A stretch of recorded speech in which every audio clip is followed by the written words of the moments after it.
2025년 마지막 날의 아침 예배를 함께 드리게 되어 영광입니다. 함께 사도신경 하심으로 예배 시작하겠습니다. 전능하사 천지를 만드신 하나님 아버지를 내가 믿사오며 그 외아들을 우리 주 예수 그리스도를 믿사오니 이는 성령으로 잉태하사 동정녀 마리아에게 나시고 본교 빌라도에게 고난을 받으사 십자가에 못 박혀 죽으시고 장사한 지 사흘 만에 죽은 자 가운데서 다시 살아나시며 하늘에 오르사 전능하신 하나님 우편에 앉아 계시다가 저리로서 산자와 죽은 자를 심판하러 오시리라. 성령을 믿사오며 거룩한 공예와 성도가 서로 교통한 것과 죄를 사하여 주시는 것과 몸이 다시 사는 것과 영원히 사는 것을 믿사옵나이다. 아멘. 오늘 함께 읽을 말씀은 시편 110편 1절에서 3절입니다. 말씀 읽겠습니다. 여호와께서 내 주에게 말씀하시기를 내가 내 원수들로 내 발판이 되게 하기까지 너는 내 오른쪽에 앉아 있으라 하셨도다.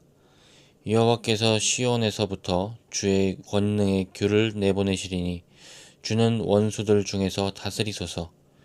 주의 권능의 날에 주의 백성이 거룩한 옷을 입고 즐거이 헌신하니 새벽 이슬 같은 주의 청년들이 주께 나오는도다. 아멘. 오늘 읽은 시편 110편의 말씀은 신약에서 가장 많이 인용된 시입니다. 복음에 활력을 넣은 그런 시편입니다. 이 시편은 특히 포로기 이후에 쓰여졌는데요. 그 사실이 은혜가 되는 이유는 페르시아, 헬라, 로마의 지배를 많이 받고 왕을 세울 수 없는 상황에서 이스라엘의 수많은 방황을 그들이 경험한 뒤이기 때문입니다. 그 수많은 방황을 이제 겪고 나서 그들이 고백하는 시의 1절에 이런 고백이 있는 것입니다. 너는 내 오른쪽에 앉아 있으라. 이 말씀이 가장 중요한 말씀인 겁니다. 인간의 역사를 보면 약자는 권력에 달라붙어야 살기가 편해집니다. 쉽더라도 권위를 하나 정도는 가져야 살기가 좋아집니다. 이스라엘이라고 그런 유혹을 받지 않았을까요? 많이 받았을 겁니다. 심지어 자신들의 예배를 지키기 위해서 수많은 일을 겪었습니다. 그들 사이에서 예배를 망치려는 자들이 있었고 그들 사이에서 로마의 종교, 헬라의 종교들을 가져와서 심으려는 자들도 많았습니다. 그러나 티 안 나게 그 안에서 작은 배신을 일삼는 사람들도 많았을 것입니다. 그래서 특히 구약과 신약 사이에 우리가 신구약 중간기라고 하는데 그 사이에는 마카비 혁명이라는 중요한 역사적 사건이 있습니다. 그런데 이 사건은 인간의 역사에 반복되는 어떤 어려움을 명확하게 보여줍니다. 그것은 권력에 붙은 이들이 하는 행동과 거기서 복음을 고수하려고 하는 자들의 싸움, 그리고 복음이 결국엔 이겼으나 그럼에도 불구하고 그것을 지킨 자들이 다시 권력이 되는 과정, 이 세 가지를 아주 잘 보여주는 혁명입니다. 어떻게 보면 우리 인간사는 이런 일들이 반복됩니다. 많이 볼 수밖에 없는 구조고 우리는 저도 많이 살진 않았지만 대한민국을 보면 계속해서 반복됩니다. 우리는 스스로도 모르게 기준을 나 자신으로 세우기 때문에 그렇습니다. 나보다 빠르면 과속이고 나보다 느리면 게으름입니다. 그런데 결국에 모든 것을 제치고 나면 과속한 건 나밖에 없습니다. 그러나 그런 수많은 상황에서 이스라엘이 이렇게도 해보고 저렇게도 해보고 나서 지혜를 쫓아보고 나서 많은 것을 뺏긴 만큼 찾고자 하는 노력을 하고 나서 그들이 깨달은 것은 하나님 옆에 끝까지 있어야 된다는 것입니다. 왜냐하면 이 모든 것을 다스리는 분이 하나님이심을 결국엔 깨닫기 때문입니다. 내 힘으로 되는 것이 없다는 것입니다. 내가 얻어보려는 권력이 바람처럼 휙 날아갑니다. 억지로 얻은 권력이 쉽게 날아가고 노력해서 얻은 무언가가 어떤 효용이 없이 중요한 것을 지키지 못한 채로 날아가 버리는 것을 이스라엘은 지속해서 경험했습니다. 특히 사두개인과 바리새인이 그렇죠. 이들은 어떻게 보면 이스라엘의 우두머리가 되었습니다. 그러나 결국에 이들은 성전을 장사통으로 만들어 버렸습니다. 약자를 돌보지 못했습니다. 힘과 맞닿았습니다. 강자와 합의를 봐서 얻을 수 있는 것이 없다는 것을 이스라엘은 그 많은 시간을 지나고 나서야 깨달았고, 모든 원수들을 하나님께서 발판 삼아 주실 때까지 오른쪽에 그대로 있으라는 말씀을 기억하고 그 말씀을 고백해야 했습니다. 하나님 옆에 있는 것만이 우리에게 답이 되는 것입니다. 그리고 다른 방법을 찾기에 힘쓰지 않고 오직 하나님 옆에 붙어 있을 때에 믿음을 힘써 지켰을 때 나타나는 것이 주의 백성입니다. 거룩한 옷을 입고 즐거이 헌신하는 주의 백성이 나타납니다. 그리고 새벽 이슬 같은 주의 청년들이 주님께 나아오는 것을 우리는 볼 수 있다고 성경은 말해주고 있습니다. 우리는 우리의 계산으로 무엇인가 나타날 것이라 생각했습니다. 그래서 힘을 얻으려고 노력했지만 하나님 옆에 굳건히 있을 때에 새벽 이슬같이 새벽을 지새우며 봐도, 그 어려움을 지새우며 봐도 그 어둠을 지날 때 나타나는지 안 나타나는지 도저히 관찰하기도 힘들 때 이슬이 나타나듯이 그렇게 하나님의 청년들이 나타난다고 하나님은 우리에게 알려주고 계십니다.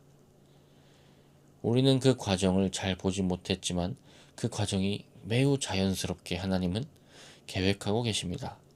그것을 보는 방법은 딱 하나입니다. 오직 하나님 옆에 꼭 붙어 있는 것입니다. 2025년 많은 방법을 찾아 헤맨 우리에게 마지막 날 하나님은 우리에게 이 말씀을 주십니다. 내 옆에 붙어 있으라는 말씀입니다. 세상은 하나님이 다스리신다는 믿음을 우리는 가지고 흔들리지 말아야 합니다. 이 세상에서 뭔가 취하려고 욕심을 너무 부려서는 안 됩니다. 그저 우리는 하나님의 계획 안에서 우리의 할 일을 꿋꿋이 해나갈 뿐입니다.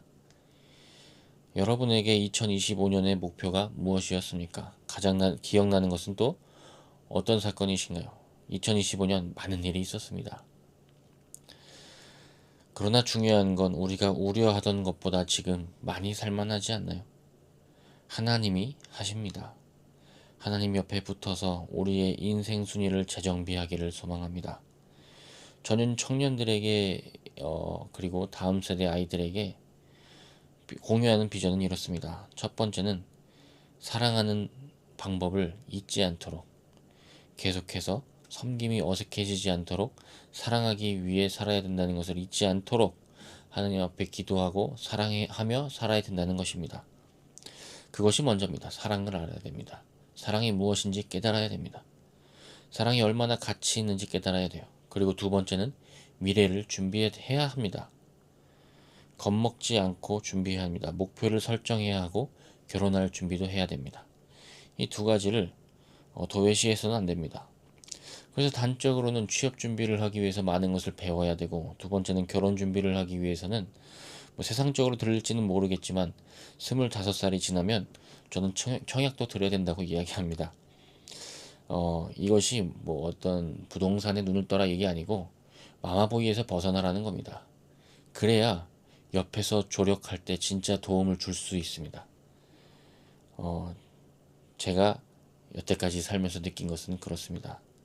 내가 살기 위한 방법을 내가 간구해내야 됩니다. 그래야 옆에서 도와주는 것을 제대로 생각할 수 있고 그리고 내가 스스로 나아갈 수 있는 힘을 얻습니다. 기독교는 준비와 성실과 관련이 있는 종교지, 기회를 반길 수 있을 만큼 준비해야 되는 그런 자를 만들어내는 주의 청년들, 새벽 이슬 같은 주의 청년들을 기대하는 그런 모임이지, 절대로 우연과 게으름을 기다리는 그런 모임이 아닙니다. 그렇기 때문에 우리는 미래를 준비하는 공동체이기도 합니다.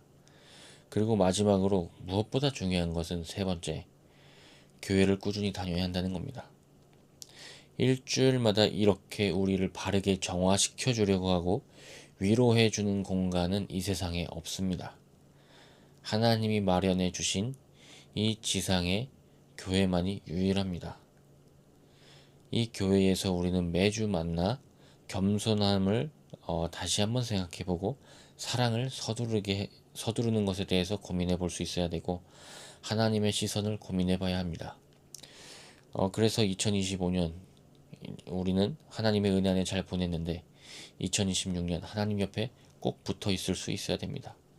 하나님을 매주 한 번씩 우리의 모임을 통해서 상기시켜야 하고, 또 사랑하기를 미루지 말아야 하고, 또 미래를 준비해야 합니다. 이 세 가지면 저는 2026년뿐만이 아니고 우리 삶이 충분하지 않을까 생각합니다. 우리에게 2026년을 또 준비해 주신 하나님께 우리의 영광을 돌리면서 맞이했으면 좋겠습니다. 기도하겠습니다. 하나님 감사합니다. 우리 가운데 은혜를 주신 주님, 항상 주님께서 예비해 주신 것을 기대하며 우리가 성실히 준비하며 나아가기 원합니다. 두려워하지 않게 하시고 게으르지 않게 하시고 하나님만을 의지하며 하나님 옆에 붙어 있을 수 있도록 우리의 마음을 도와주옵소서. 감사합니다. 예수님의 이름으로 기도드립니다. 아멘. 오늘 마지막 날입니다. 멋지게 아름답게 마무리할 수 있기를 축복합니다. 감사합니다.